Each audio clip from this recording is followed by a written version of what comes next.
6 million Jews a day had killed.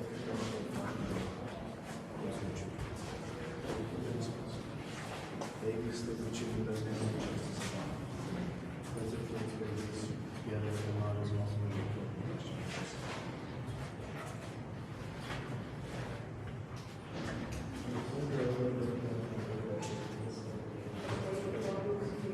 they have records of those taken to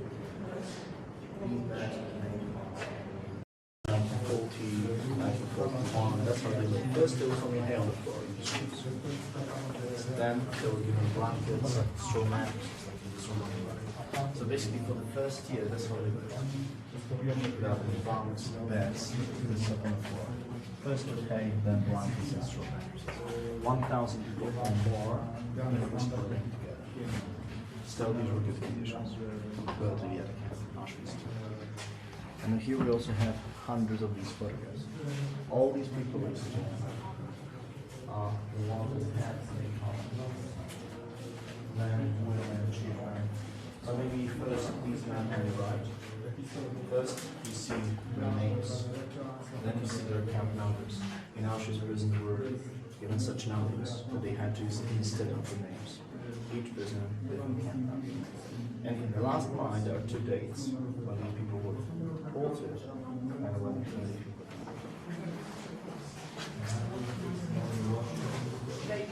Such rooms were for the supervisors, for the privileged prisoners, called kappa as well.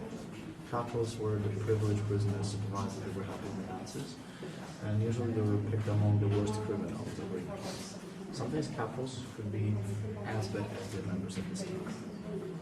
Before the first Poles came to Auschwitz from Sachsenhausen to Auschwitz, they brought 30 German criminals.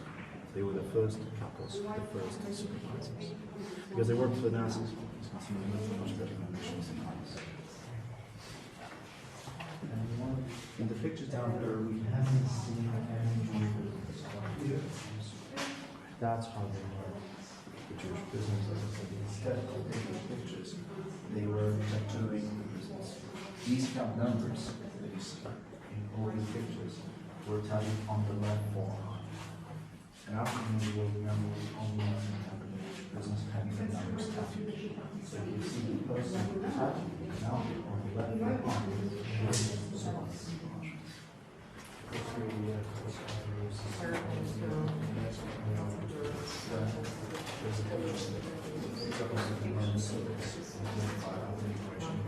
this room and those prisoners that were found in this room, they were also dead from the Schutzstaffel. Those weak and sick prisoners were left there. This was right in kept those Polish prisoners waiting in their stuff for the trial. Better conditions, we say. Yes, better conditions for the kappas, for the supervisors, the privileged prisons that were happening. In the 6th on the right was the room for the women where they stripped before they were put outside. And the same thing with the others. They had their underwears because their uniforms afterwards were given to Jewish prisoners. They were just used.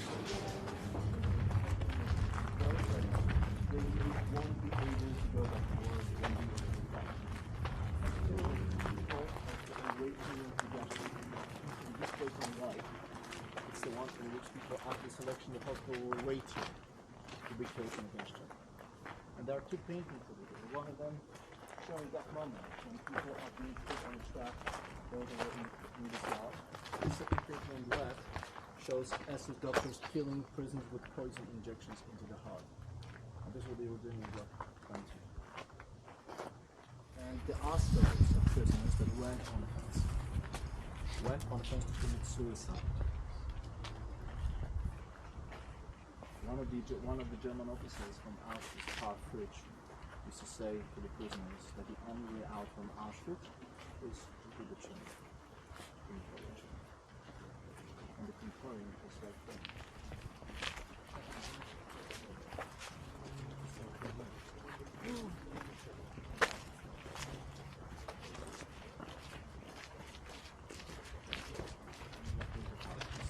Windows, behind the that was the commandant. The man in charge of Auschwitz lived there, with his wife, with his children. The first commandant lived this. Yes. first is not S, two different people with different names. Later, like because it's family, one of the kids was born and was in charge of Auschwitz. And they all lived in that house together. After the war, they're coming along with the camp with the person, changed his name. His name is Franz Lang, and he tried to hide in Germany. In 1946, he was captured by the British. In 1947, in Poland, he was sentenced to death by hanging at Auschwitz. And this is where the hanging of the camp. This guy is this part of it. In the 30s, this will be Auschwitz. Not used for when the camp was created, they changed it into component and then into Auschwitz. And it was used Birkenau and we moved the process to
the same one that we have seen in those pictures in Auschwitz I. Just from that place, you will see much more. For me, it will be easy to tell you how the camp was built. So let's go to the place. Here, there was a village called Brzezinka. Birkenau, it's a German name. So the village was basically leveled with the ground to build the camp. However, from the construction materials, from the houses and other buildings that were dismantled, they started building the camp reusing the materials. And this is the oldest part of the camp. The big building on the right, this is one big section called B1. And for most of the time when this camp was in operation, this part, section B1, was like the women's part, the women's section. Yes, this section. On my left we have another part, and this is section B2, which is twice bigger than B1. And since it's so big, section B2 during the war was divided like this into another 6 smaller sections. So for example, these wooden huts, these barracks, this is section B2A. B2A was for men, and this was the quarantine section for those new prisoners, for those new men that were in the camp. We have this one here with this one wooden hut only. This is section B2B, used as a family section, family camp for Jews from Theresienstadt. The next one, section B2C, was for the women. It was a transit section. Section B2D was for men. Section B2E, the next one was for Roma people, family camp for Roma people, for the gypsies. And the last one, so the one next to those trees at the end, section B2F, this one was used as a hospital, camp hospital for the prisoners. But this camp was not finished. Down there behind section B2, they started building section B3, the same size like section B2. But there was not enough time to finish section B3. Today there is not much left there. It's basically only bare ground and foundations of some of the huts, some of the barracks. So this is how the camp was built. Today it covers about 170 hectares, so like 400 acres on it. During the war, when the camp was in operation, up to 100,000 people could live in Birkenau. In about 300 barracks, but as you can see, not many of them are still here. Most of the buildings are gone, but they were not destroyed by the Germans. In 1945, the huts were still here, the barracks. They were dismantled after the war, most of them for the construction materials that were needed after. So ladies and gentlemen, first I'll take you to the place that you have seen before, the selection place. It's in the middle of this platform. Yes, we'll be there in a minute. Then we're going to go to the end of the tracks, to the monument that was built in the 60s and to the remains of the gas chambers. And we'll see also one of these big buildings here, the oldest part of the camp, because you've seen the conditions in Auschwitz I, so you should also see the conditions, living conditions in Birkenau, Auschwitz II. But first, let's go to the selection.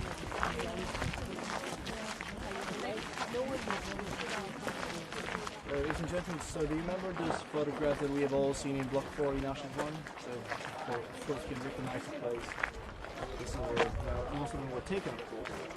In those pictures, you've seen not only the Hungarian people, but you've seen also those train cars in which they came to this spot, like the one that you can see here behind you. And ladies and gentlemen, it's one of those cars that could be used to bring people to Auschwitz, if not exactly the same to use for this purpose. This one was donated to the museum. It was found in the Netherlands, restored and donated to the museum by one person, by Mr. Frank Lowy. Frank Lowy is a Hungarian Jew that survived the war, but unfortunately during the war his father was killed. His name was Hugo Lowy. He was one of the Hungarian Jews deported to this place in 1944. He wasn't killed in a gas chamber.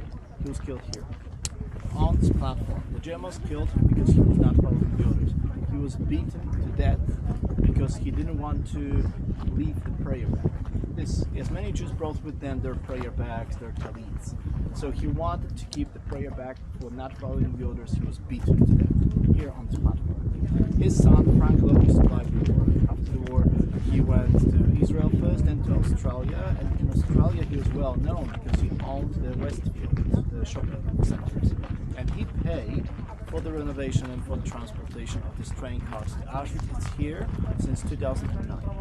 In 2010, Frank Lowy with his family and friends, they came to Auschwitz together, and you won't believe it what he did. Just like his father, he came to Auschwitz with his prayer bag, something very precious for him.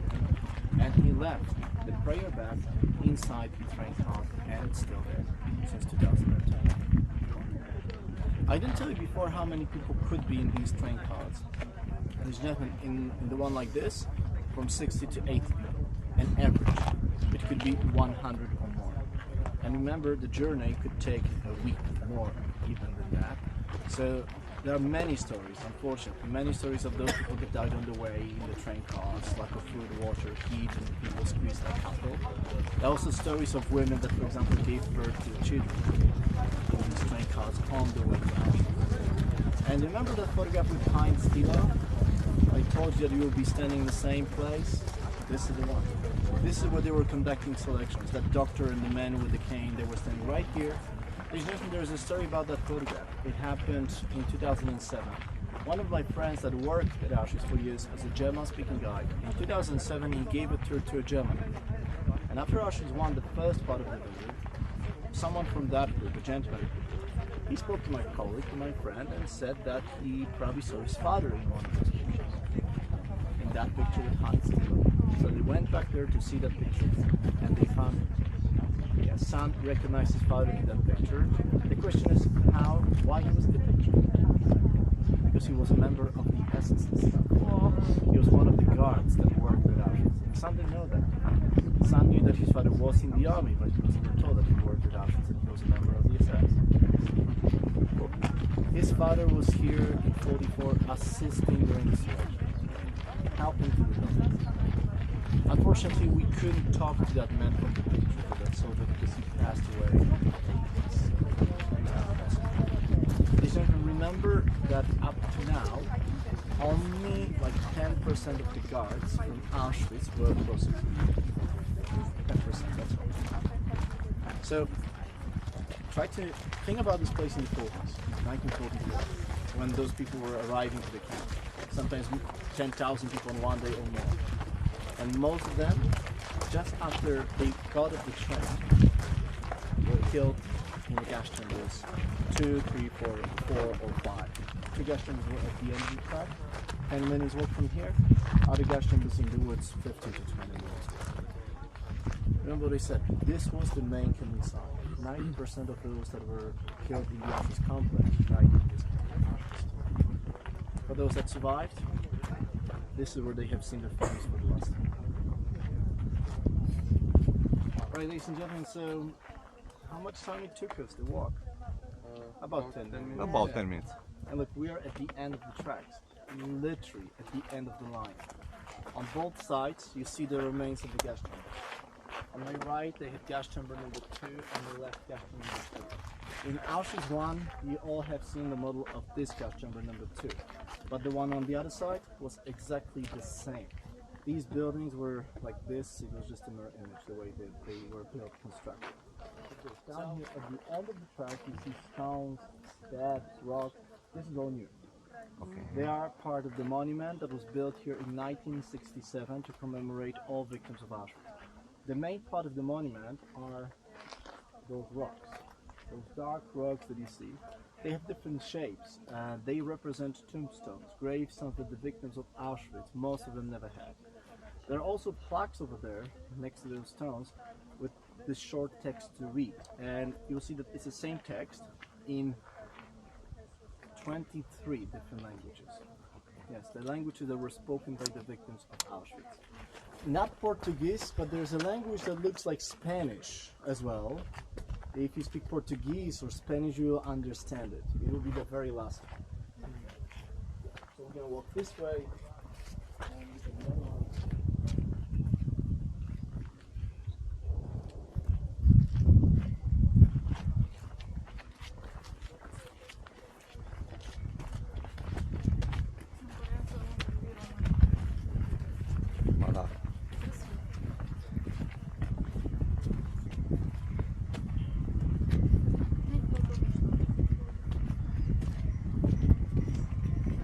Greci. Asta nu știe. Credo di italian. Italian. Acolo.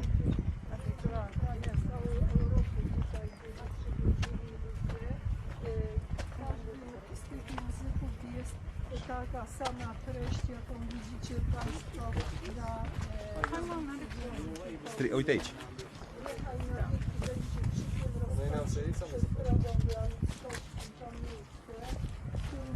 Ce crezi că e aici? Am trecut pe lângă.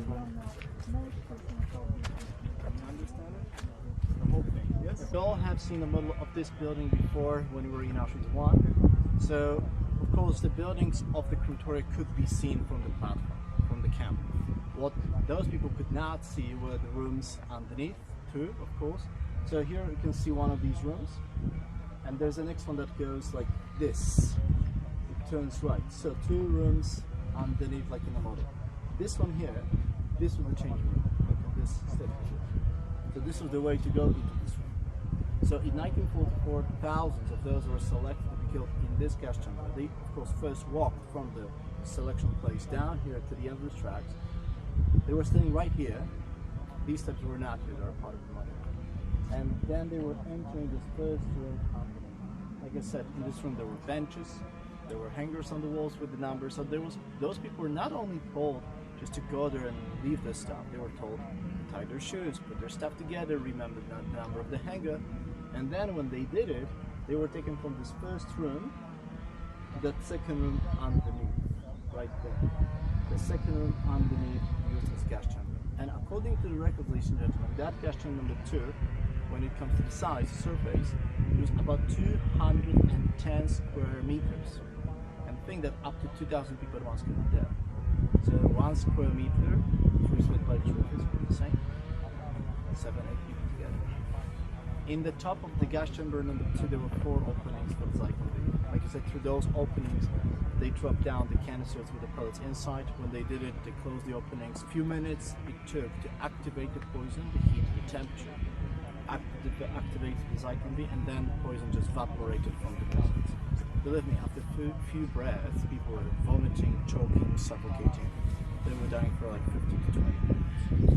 After they were murdered, gas chamber had to be ventilated. When this was done, then the members of the Sonderkommando were given orders to clear the gas chamber. They had to take the bodies out. With a lift, they took them to the crematorium that was there. Remember what happened next? First, they looked for the jewelry, rings, necklaces. They were extracting gold leaf. Hair was shaved from the women's heads, and then they could start burning the corpses. the members of the Sonderkommando, those prisoners that worked in the gas chambers in Victoria, here in Auschwitz II, most of them were Jewish. They were picked among the Jews that were in the camp by the Germans to do this job. And not many of them survived. They were the witnesses. Most of them were killed before the Soviets came. But from those that survived, we know that sometimes it happened that when they were told to go there to the gas chamber to take the bodies out, they found there bodies of people that they knew, I mean, from their town or village. They found bodies of friends, of neighbors, or the bodies of the relatives.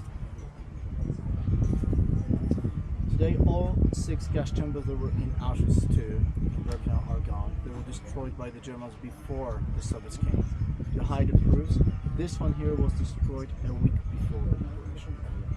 The other gas chambers in the woods are also gone. Gas chamber number 5 was destroyed a day before the liberation. There are no plans to rebuild, to reconstruct the gas chambers.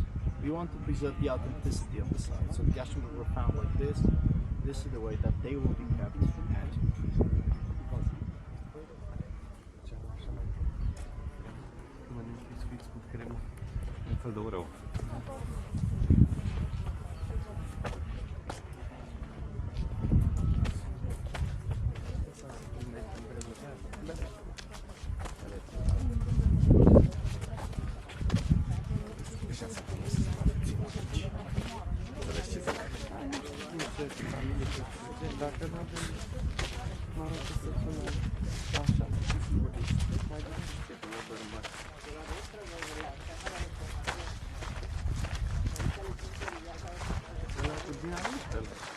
Gentlemen, we are on the other side of the ruins, and here on your right you can see one of the ponds for the human ashes. The next one is just behind the small brick building that is here. Remember that ponds for the ashes like these were also next to the other gas chambers and other crematoria. You can still see them on the other side, next to the gas chamber and the 3. You can see them in the woods as well. But sometimes they also put ashes to the rivers. There are 2 rivers next to Auschwitz, Wisła and Soła. Sometimes they dump the ashes to the fish ponds. Not far from here, in a small village of Harmenja, there are still many fish ponds, and this is where they also put the ashes. Like I How said, did they demolish them? they blown up. They blown up everything before they left. From the air or? No, with the explosives. Dynamite. It's the same text in 4 languages. Polish, English, Hebrew, and look at the last one. Looks like Hebrew. Yeah. It's not. This is Yiddish.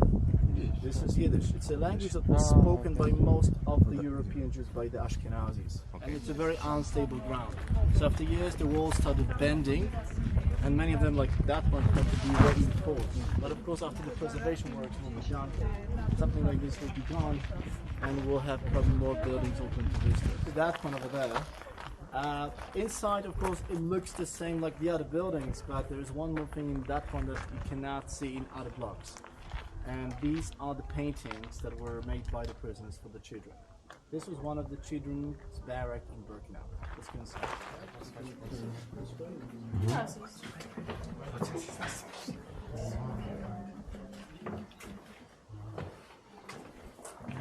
Alright, so ladies and gentlemen, now we are in one of those buildings that is still open to visitors.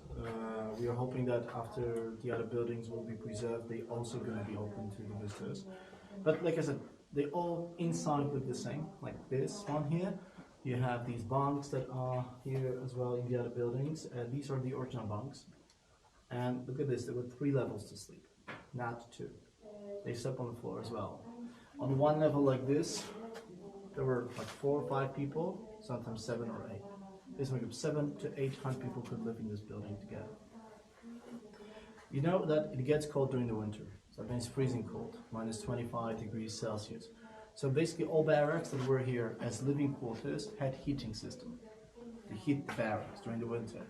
Not always it worked, and not always there was enough fuel to heat all these buildings. And look how it looked. Here there's a chimney, one stove like that one over there on one side, and something like this also on the other side of the building. That's all. That's it. So nothing. You know, you could freeze to death in such conditions. When it comes to these bunks, the best place to sleep was on the top. The worst was the floor. Remember, cold, but also rats. People also were very sick. Many of them had diseases, typhus fever, tuberculosis, but also many of them had diarrhea, starvation diarrhea. Not always there was enough time to go to the toilets and use the toilet. Sometimes people couldn't get off the bunk because they were tired. So they just did it here, and then it goes down. Why this building is so special? I guess there are some paintings on the walls in this building. Not these, because I guess this was all done by the visitors. This is not just an act of vandalism, but this is illegal. Yes, people that did it basically committed crimes. But there are paintings also here. Let me show you what. Ah. Damages.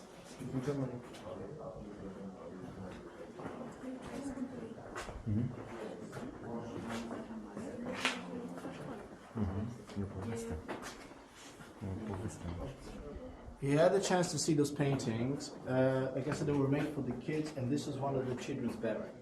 Remember, many non-Jewish women came to Auschwitz with children. We are talking, for example, about the Polish women from Zamojszczyzna, about the Polish women from Warsaw deported during the uprising.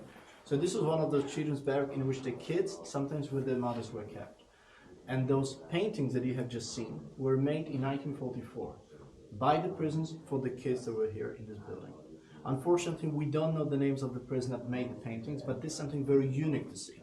There are not many places around Auschwitz I or II open to visitors in which you see these paintings or writings as well. Did you notice that there are two small rooms next to the main entrance? One of these rooms was for a supervisor, so that person that was in charge here in this building. The second room was used as a storage for bread, for the rations. Ladies and gentlemen, when it comes to the food, the rations that the prisoners were given, of course, it wasn't much. For breakfast in the camp, there was only something to drink, 1 mug of tea or coffee to drink. During the day, ½ liter of soup. In the evening, those 300 grams of bread and piece of butter, marmalade. That's all for the whole day. About 1,003, maybe 400 calories a day per person. We have some of those women found in this camp in 45 after the liberation. And remember that those prisoners that were weak, sick, not all took part in the evacuation of Auschwitz. They were left behind to die. Some of the women, 35, 37 years old, were 25 kilos or less. And unfortunately, for many of those prisoners found in this camp by the Soviet troops, there were over 7,000 prisoners found alive in the camp by the Soviets in 1945. For many, it was too late. I mean, too late to help them. And in those first few weeks after the liberation, unfortunately, hundreds of prisoners died. So, in these barracks, not from the beginning, but there were also toilets and washrooms. Toilets were in that small room over there. Now, unfortunately, there's something like there are just holes in the ground, that's all. The washroom was on the other side, so let's have a look.